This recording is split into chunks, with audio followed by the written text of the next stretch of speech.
오늘 우리에게 주신 하나님의 말씀은 시편 78편 4절에서 7절까지의 말씀입니다. 제가 이 말씀을 표준 세번역으로 읽어드릴 터이니 여러분은 화면에 나와 있는 개역개정의 말씀과 한번 비교하시면서 말씀의 뜻을 분별해 나가실 수 있으면 좋겠습니다.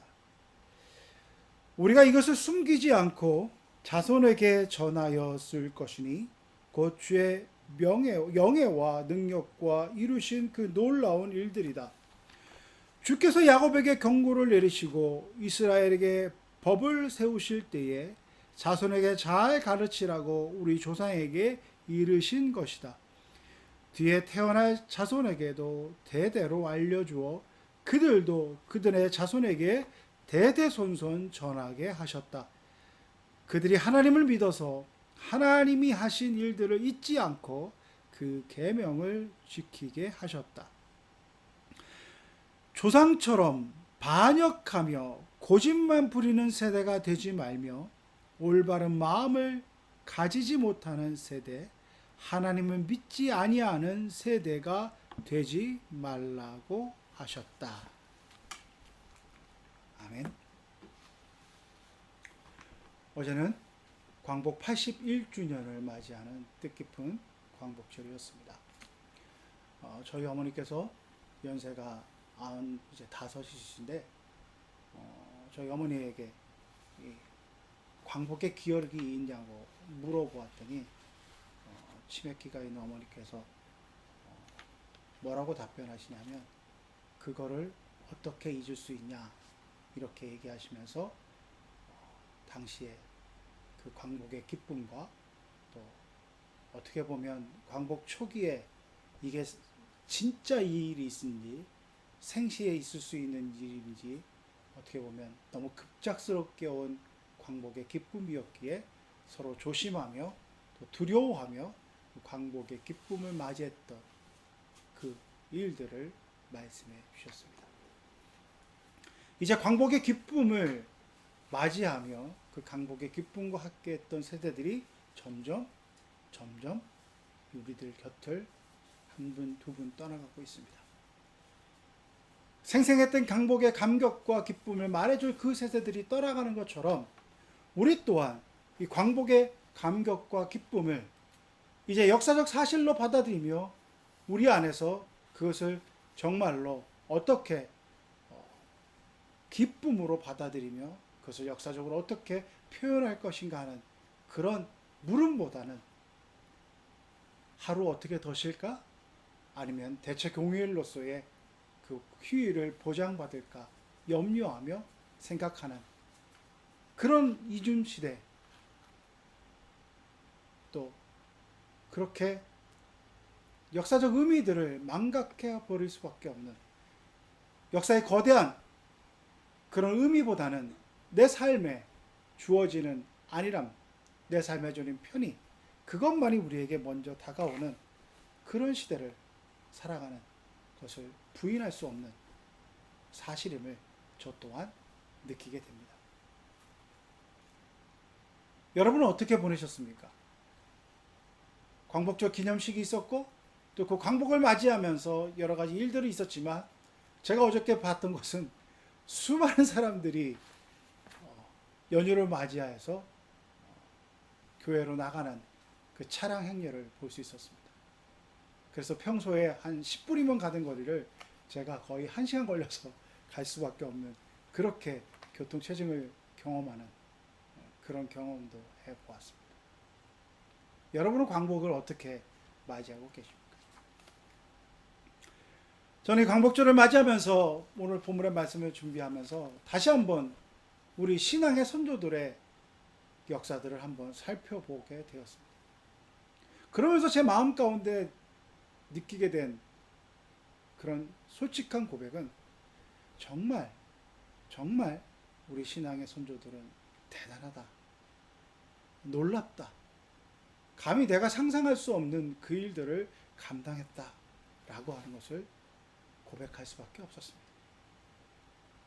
아주 급진적이고 정말 레디컬한 그런 사상의 변화, 가치관의 변화를 온몸으로 그냥 믿는다고 고백하며 예배드리는 것으로 끝나는 것이 아니라 그 삶에서 온몸으로 그것을 실천하며 그것을 증거했던 그들의 역사들의 발자취를 살펴보면서 다시 한번 오늘 우리가 어떠한 자세로 신앙생활을 해야 될 것인가 하는 것들을 깊이 생각해 보았습니다. 기독교, 즉 개신교가 이 땅에 전해진 것은 1884년에 전해졌습니다.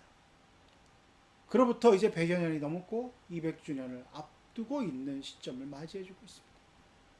기독교가 이 땅에 처음에 전파되었을 때 봉건적 가치관, 유교적 봉건적 가치관에 있었던 그들에게 있어서 그 가치관을 근본적으로 무너뜨리고 근본적으로 신분체제를 타파하며 그 모든 하나님께서 주신 하나님 앞에서 만민이 평등하며 하나님 앞에서 자유와 인간의 존엄과 해방을 내쳤던 그 복음을 받아들인 이후에 그들의 삶은 그들이 신앙으로 고백했던 것은 우리가 생각했고 우리가 상상할 수 있었던 것을 넘어섰습니다. 모든 관습과 체계 속에서 수백 년을 이어왔던 것을 단 한순간에 뒤엎어버리고 그 가치관을 허물어버리고 그것과 반하는 것을 결단하며 살아간다는 것은 정말 어렵고 힘든 일이었을 것입니다. 그래서 그것을 신앙 안에서 고백한다는 것은 자신의 전 존재를 거는 그런 행위였을 것입니다. 그것을 우리 선조들은 해 나가셨습니다. 1901년에 최초로 한국인으로서 목사 안수를 받으셨던 김창식 목사님은 머슴이셨습니다. 그리고 승동교회의 초대 장로로서 존중받았던 박선충 장로님은 백정 출신이었습니다. 그리고 상동교회에서 목회 활동하시면서 독립의 많은 역할들을 감당한 전덕기 목사님이란 분은 고아이셨고 또 남대문에 수술 팔렸던 그 숫장수였습니다. 제가 왜 이것을 말씀드리냐 하면 유교적 신분체계에서 도저히 남 앞에서 지도자로서 역할을 할 수 없었던 천민들이 교회 공동체 내에서 인정받고 그들이 그렇게 그 역할들을 감당할 수 있었던 것은 바로 하나님 앞에서 하나님이 주신 그 복음 앞에서 그들은 복음의 그 위대성 앞에서 그냥 예배 드리는 것으로만 끝나는 것이 아니라 하나님이 우리를 동등하게 사랑하시고 하나님의 인간의 존엄을 생각하시면서 한 사람 한 사람을 위해서 십자가에 돌아가셔서 그를 구원해 줬다는 것을 그들은 이렇게 자신의 삶에서 그들이 천시했었던 머슴을 백정을 숫장수의 아들을 고아였던 사람들을 목사로 장로로 존중하며 기독교 공동체 내에서 세워졌습니다.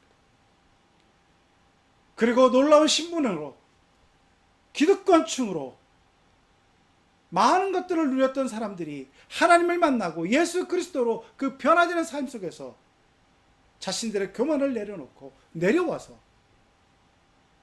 그런 천대받던 사람들 그들과 함께하며 그들을 장로로 목사로 섬기는 역할들을 해주었던 그 위대한 역사를 우리는 가지고 있습니다.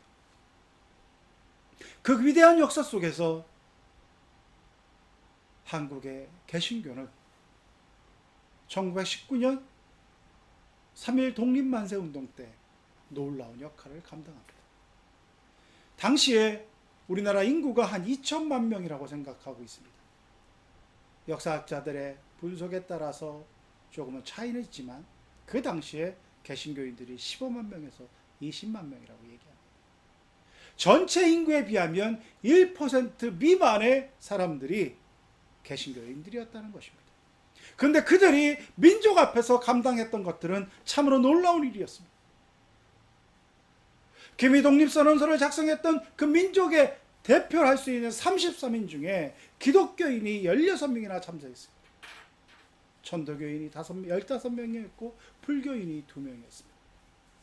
당시의 청도교계는 주도적인 역할을 하는 그런 주류 종교였습니다. 역사학자의 분석에 따라서 차이는 있지만 최소한 100만을 넘고 300만에 가까운 교세를 가진 그들이었습니다. 그리고 1894년 동학농민혁명 이후에 가졌던 그런 조직과 민중에 대한 그런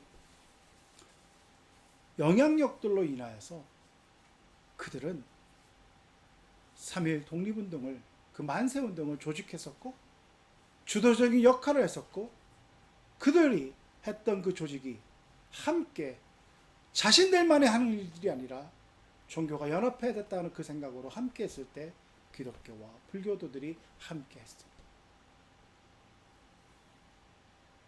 근데 저는 이 역사를 보면서 뭔가 좀 의아스러운 생각을 가지게 되었습니다. 한번 질문을 해볼 수 있지 않습니까? 1884년에 개신교가 선교사들을 받아들이고 복음이 전파되었습니다.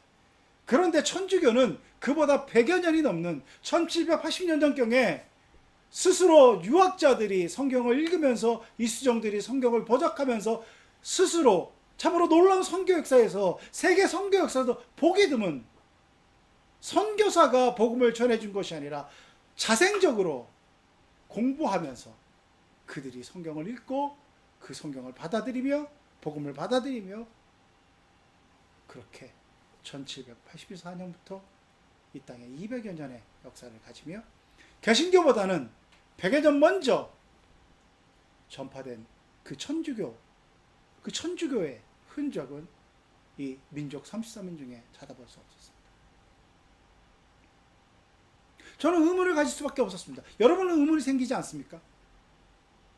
개신교가 16명, 천도교가 15명, 불교가 2명이었는데 개신교도보다도 훨씬 더 많은 교세를 가지고 있었고, 또 하나님의 복음이라고 한다면, 그 복음의 정신이라고 한다면, 그리고 지금 우리가 가지고 있는 천주교에 대한 그런 생각, 이미지로서는 오히려 더 개신교도들보다 더 적극적으로 참여하며 더 적극적으로 동참했을 것이라고 생각했는데, 그들은 그 민족사적 사건에 흔적을 남기지 않았습니다. 동참하지 않았습니다. 왜 그랬을까요? 그것은 당시에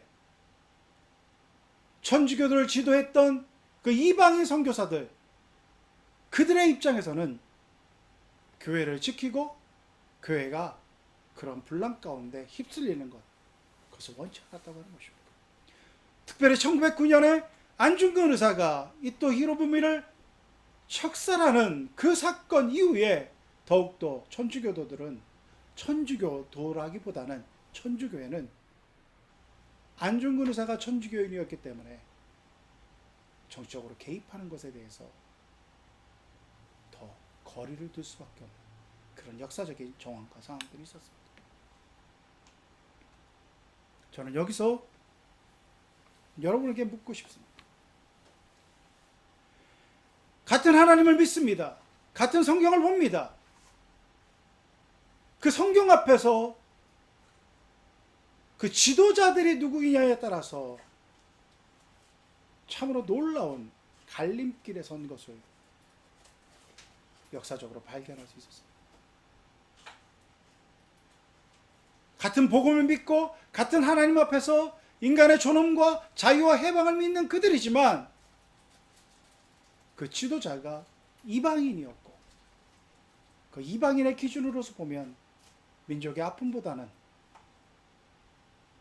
교회를 지켜야 되겠다고 하는 그런 생각으로 종교 분류를 얘기하며 독립의 그 거대한 흐름을 거리를 둘 수밖에 없던 그들의 모습은 오늘날 우리에게 많은 시선점을 줍니다. 뭔가 기득권이 되고 뭔가를 지키고자 하는 그런 생각을 가지고 있는 지도자들, 또 복음 앞에서 하나님의 뜻과 하나님의 그 말씀이 주는 그 도전 앞에서 명분은 훌륭합니다. 교회를 지켜야지, 교회를 보호해야지. 근데 과연 그것이 하나님의 뜻이었을까요?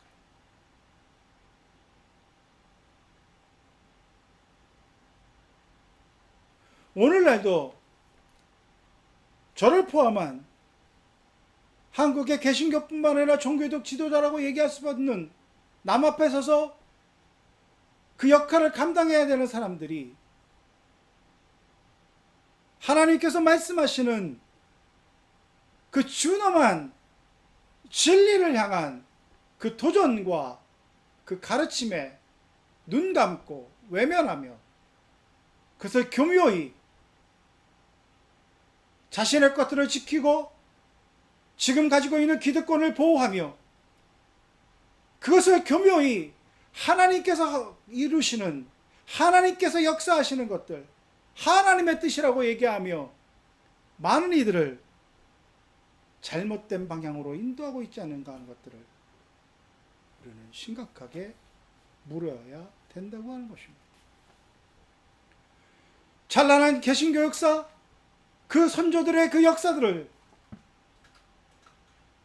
가지고 있는 한국교회입니다. 그런데 한국교회는 지금 그 찬란한 역사들과는 상반되어지는 그런 모습으로 오늘 한국 사회 대중들에게 비춰주고 있습니다. 민족을 앞서서 민족을 깨웠고 민족을 위하여 독립에 그 앞장섰던 그 한국교회의 지도자들이 이제는 오히려 많은 사람들에게 있어서 한국 사회에 있어서 민족을 깨웠던 개신교가 이제는 한국 사회의 근심거리가 되고 있습니다. 복음의 등불이 되어야 했던 그들이, 그 역할을 감당했던 그들이 이제는 오히려 분열과 반목과 정쟁의 맨 선봉에 서서 그것을 자극하고 그것을 옹호하며 그것을 선도하는 듯한 역할을 감당하는 그 지도자들의 모습을 보고 또 한국교회의 모습을 보게 됩니다.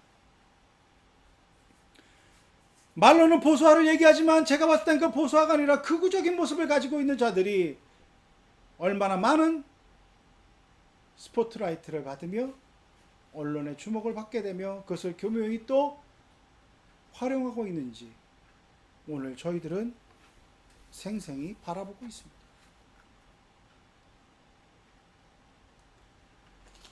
광복절을 맞이해서 언급되어지는 주장들이 있습니다.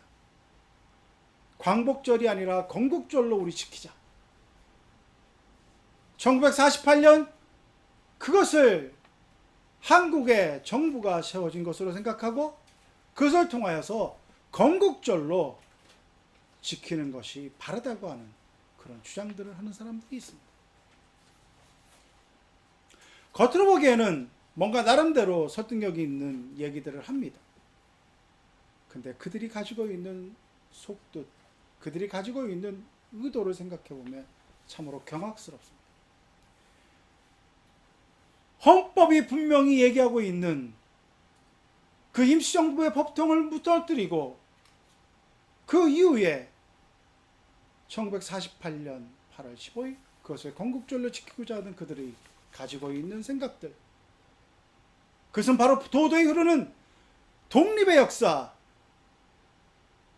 일제 식민지 하에서의 투쟁의 역사를 망각케 하는 무서운 의도가 있다고 하는 것입니다.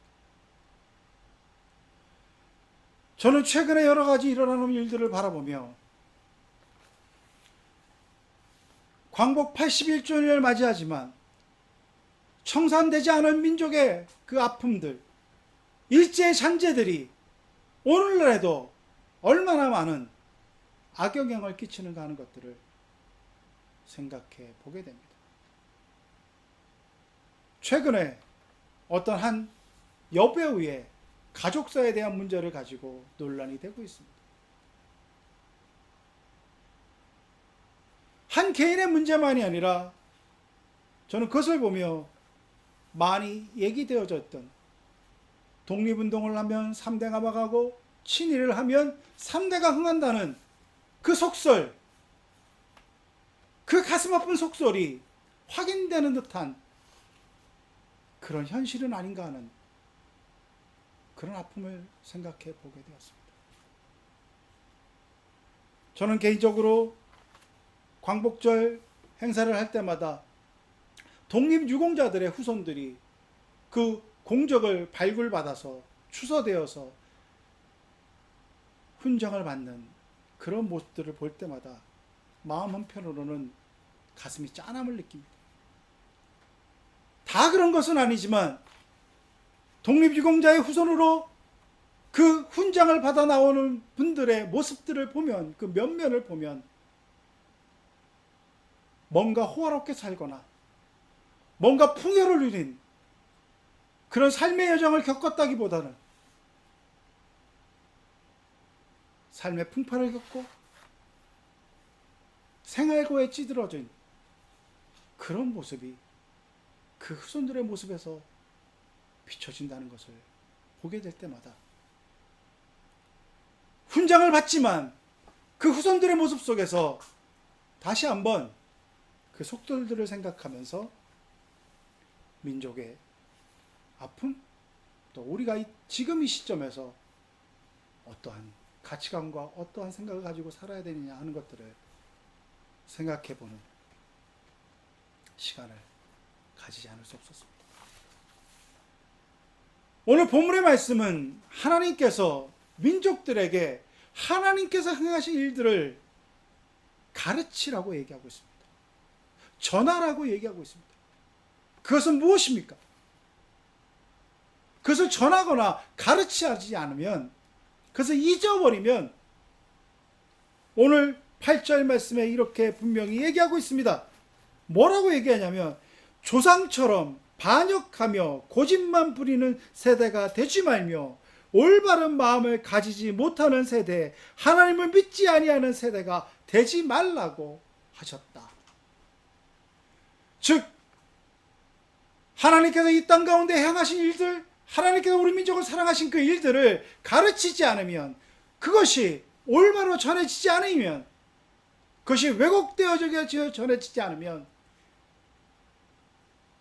기득권의 입장에서, 가진 자들의 입장에서, 승자의 입장에서 전해진 역사는 참으로 끔찍한 결과로, 더 왜곡된 역사로 많은 민족의 정기들을 훼손하며 우리들을 더욱더 가슴 아픈 현실로 이끌어올 수밖에 없는 그 위험성이 있다는 것을 우리는 생각해야 된다고 하는 것입니다. 하나님은 그것을 끊임없이 경고하고 계십니다. 역사를 잊지 말라. 너희들의 주인은 하나님이시며 역사의 주인은 하나님이실 뿐만 아니라 이 민족의 주인은 하나님이고, 그 하나님이 우리를 고난 가운데 고통 가운데 내버려 두시지 않고 해방의 역사, 감격의 그 광복의 역사를 이루어 주시며, 그 가운데 고난의 역사 가운데도 하나님의 돌보심과 인도하심이 있었음을 우리가 잊지 말아야 됨을, 가르쳐야 됨을, 전해야 됨을 말씀하고 계신다고 하는 것입니다. 함석헌 선생은 뜻으로 본 한국 역사에서 이렇게 한국 역사에 대해서 얘기하고 있습니다. 뜻으로 본 한국 역사, 시알의 역사, 고난의 역사, 그것은 바로 섭리의 역사였다고 하는 것입니다. 뜻으로 본 한국의 역사는 단순히 한국의 역사가, 그 광복의 역사가, 고난의 역사가, 민족사적인 그 흐름들이, 세계사적인 그 흐름들이 속에서 주어진 것, 그 압박과 고난의 역사들이 세계사적 흐름 속에서 주어진 것이 아니라 하나님께서 이 민족의 뜻이 있었고, 이 민족의 고난 속에서도 하나님의 그 섭리를 이루시기 위한 그 훈련의 과정이었으며, 그것을 온전히 이루었을 때 이 민족은 하나님으로부터 반드시 쓰임받는다고 하는 것을 그는 외쳤습니다. 오늘 한국교회는 참으로 위기의 순간이며 선택의 순간이며 회개의 순간이며 각성의 순간에 서 있다고 생각합니다. 한국교회뿐만 아니라 우리 신앙인들이 그 순간 앞에 서 있다고 생각합니다. 무엇이 올바르며 무엇이 바르며 무엇이 참된 것인가들을 이제는 증거해야 되며 가르쳐야 되며, 그것을 얘기하지 않으면 많은 헛된 것들이, 잘못된 것들이 진리를 왜곡하고 올바른 역사를 훼손시키며 역사의 정기들을 무너뜨리는 일들이 범해질 수밖에 없다는 것을 우리는 심각하게 바라봐야 된다고 하는 것입니다. 재본의 경각심을 일으키는 사건이 발생했습니다. 국회에서 많은 이들이 이제는 단죄했고, 많은 이들이 이제는 분명하게 그 죄악성을 얘기했던 5.18 광주 민주화 운동에 대해서, 그것에 대해서 전두환이 영웅이라느니, 전두환을 다시 생각해야 되느니, 전두환을 살인마로 생각하는 부분에 대해서 다시 생각하자느니, 또 이것이 학술적 논의라느니, 이런 식으로 많은 이들이 생각하고 많은 이들이 역사에 대해서 판단 내렸던 것들을 흔드는 일들이 우리 주변에서 점점 발생하고 있습니다. 제가 안타깝게 생각하는 것은 이러한 역사적인 것들을 왜곡하고 훼손시키는 많은 일들의 그 배후에 교회가 관련되어 있다고 저는 사실들입니다. 대형 교회들이 그러한 일들을 하는 데 있어서 금전적으로 재정적으로 지원할 뿐만 아니라 이러한 일들에 동조하는 듯한 모습을 보이는 모습들을 보면서 저는 심각한 위기감을 가지고 있습니다. 사랑하는 성도 여러분, 우리 신앙의 선조들은 정말 급진적으로 그 믿음의 부르심 앞에서 고백하며 살았습니다. 백정이, 머슴이 사회적으로 천대받던 자들을 지도자로 세워줄 뿐만 아니라 그들과 함께하는 그 공동체, 그 역사를 이뤄나갔습니다. 분열과 갈등과 편가름이 아니라 함께하며 타 종교와도 함께 손을 잡으며 민족의 아픔 가운데 주도적으로 반응하며 대응하였습니다. 앞장섰습니다. 오늘 한국교회를 바라보면 작은 차이점 하나를 가지고 그것이 무슨 큰일이 난 듯이 얘기하는 여러 가지 흐름들이 있습니다. 동성애와 차별과 이것에 대하여 분명 우리는 심각하게 생각해야 됩니다. 그런데 그것이 무슨 대단하게 전체적인 가치를 훼손시키느냐, 아주 본말을 왜곡하고 있고 그것이 전부이냐, 그래서 많은 것들을 타도의 대상으로 복음의 본질을 잃어버리고 그것을 지킬 때만이 복음의 순수성을 지킬 수 있다고 하는 듯이 왜곡하는 그런 생각들, 또 그것이 복음을 지키는 순수성이라고 하는 생각들을 외쳐나가고 있는 분들을 볼 때마다 저는 심각한 위기감을 느낍니다. 우리 선조들은 그 복음 앞에서 민족의 위기뿐만 아니라 하나님의 삶 속에서 천대받았던 백정과 무시받았던 머슴과 공동체를 이뤄가며 함께하는 그 모습을 보여주었습니다. 기존의 가치관을 근본적으로 무너뜨리는 그것 앞에서 복음으로 새로운 가치관을 세웠습니다. 동성애 물론 참으로 우리가 경계해야 될 것이고 복음 안에서 그들을 어떻게 품어야 될 것을 고민하며 생각해야 될 것이지, 그들을 배척하고 그들을 터부시하고 그들을 물리치고 그것이 과연 복음의 순수성을 지키는 것인가, 우리는 물어봐야 되는 것입니다. 많은 이들이 복음을 지킨다는 의미를 가지고 그것을 합리화시키며 정당화시키며 자신을 포장할 때가 있습니다. 우리는 본질을 봐야 됩니다. 그들이 말하는 이면을 봐야 되고 그들이 무엇을 위해서 그렇게 외치는가 하는 것들을 물어야 됩니다. 광고 81주년 역사의 주인 되신 하나님 앞에서 이제 우리는 이 시대, 21세기 2026년 한국 땅에 살아가면서 기독교를 어떻게 살아야 되는지를 하나님 앞에서 결단하며 그 부르심 앞에서 무엇으로 응답할 것인가를 생각해야 될 때가 되었습니다. 저 여러분이 역사에 두신 주인 되신 하나님을 믿으며 그 역사에 주신 하나님과 함께 복음의 뜻 가운데 그 십자가의 길, 그 복음의 길, 그것을 결단하며 나아가는 우리 모두가 될 수 있기를 간절히 바랍니다. 함께 기도하겠습니다. 세상에 우연히 되어진 것 아무것도 없으며 세상에 우리의 노력으로 되어진 것들이 없으며 세상에 우리가 할 수 있던 것이 없다고 하는 것들을 고백하며 그렇다고 그것이 두 손 놓고 있는 방관자의 것을 의미하는 것이 아니라 역사의 주인 되신 하나님이 이 땅을 다스리시며 우리를 다스리시며 인도하신다는 그 굳건한 믿음 속에서 세상의 풍파와 유혹들을 이겨내며 거창한 말로 교묘한 말로 그럴듯한 말로 우리의 가치관과 우리의 믿음과 우리의 생각들을 훼손시키려고 하는 것들 속에서 담대히 그것들을 물리치며 진리 앞에 결단하며 하나님의 뜻을 따르고자 나아가는 우리 모든 성도들, 모든 결단들, 모든 외침들이 이 땅 가운데 가득하여지기를 간절히 바라옵나이다. 이 모든 것 우리 구주 예수 그리스도의 이름으로 기도드리옵나이다.